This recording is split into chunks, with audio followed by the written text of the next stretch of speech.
As Iranian anger boils over yet again, many Israelis fear they will be the ones to pay for Benjamin Netanyahu's decisions, bracing for possible retaliation that could follow his latest moves.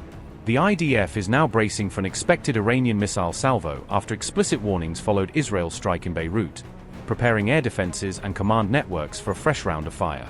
Israel's army is openly telling the public it expects Iran to fire missiles in the coming hours, signaling a level of advance warning about potential direct strikes.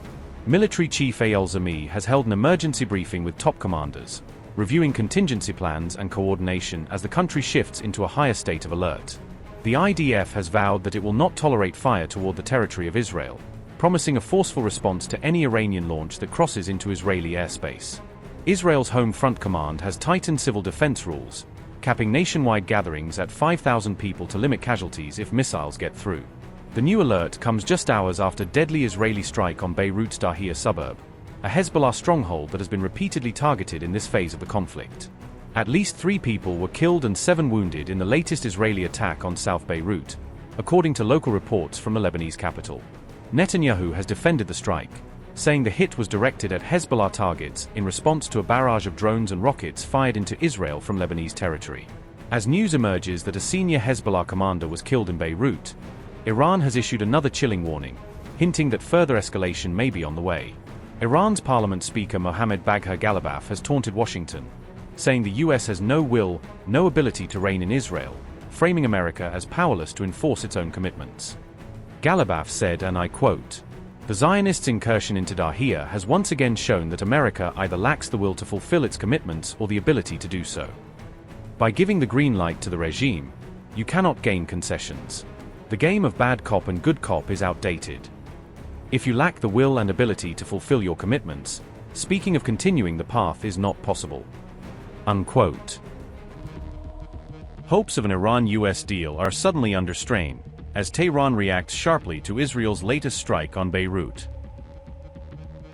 A senior Iranian commander has vowed that the Israeli strike will not go unanswered, signaling that Tehran may authorize new retaliatory actions through its own forces. Mohammad Jafar Asadi condemned the attack on Beirut's Dahiyeh district as a renewed provocation, framing it as a deliberate attempt by Israel to sabotage emerging ceasefire understandings. An Iranian lawmaker has now demanded that Israel be punished before Tehran even considers finalizing any agreement with the United States.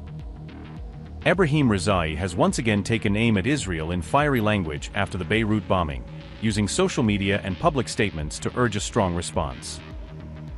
This is the same lawmaker who previously warned Israelis to watch the sky just hours before Iran launched its own strikes. Iran and Israel already exchanged fire on June 7 and 8, after the IDF struck targets in Lebanon, turning that earlier bombardment into a cross-border confrontation.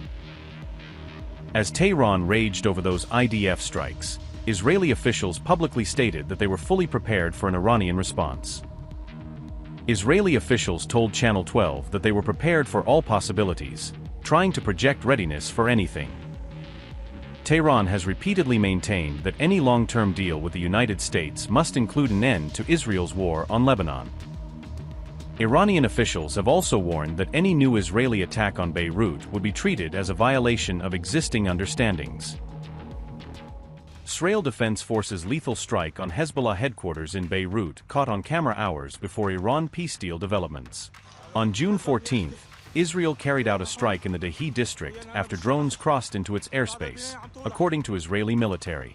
The Hezbollah facility was said to be used for planning attacks on Israelis, as stated by the IDF.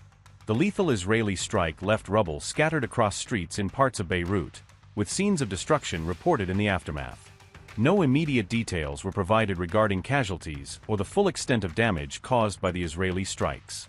Prime Minister Benjamin Netanyahu reportedly ordered the response as regional tensions escalated once again.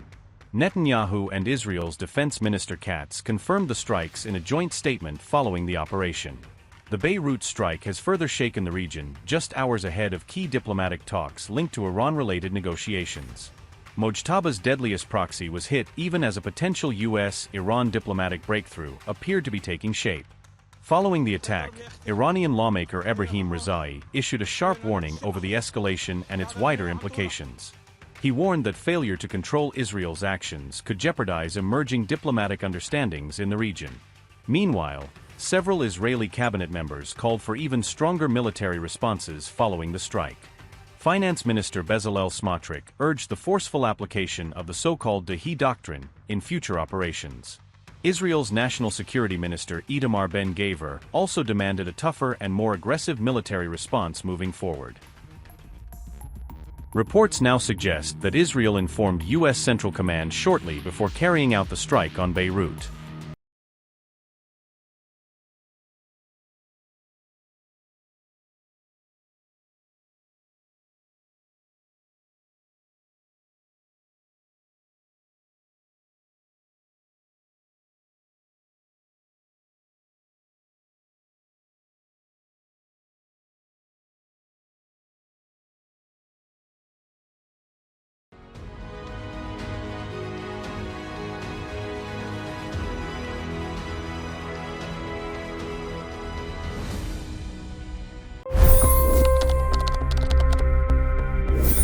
$25 crore गरीब गरीबी को परास्त करके बाहर निकले। For the good of our nation, let's work together and let's truly make America great again.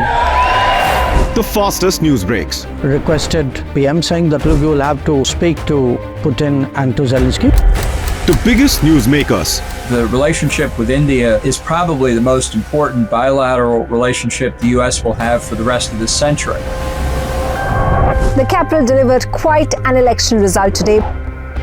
Expert analysis. The million-dollar question today is how to stop this dance of death. Ground reports. I'm standing at the crossroad of the Kumbh Mela. Behind me are more than 100 entry ghats.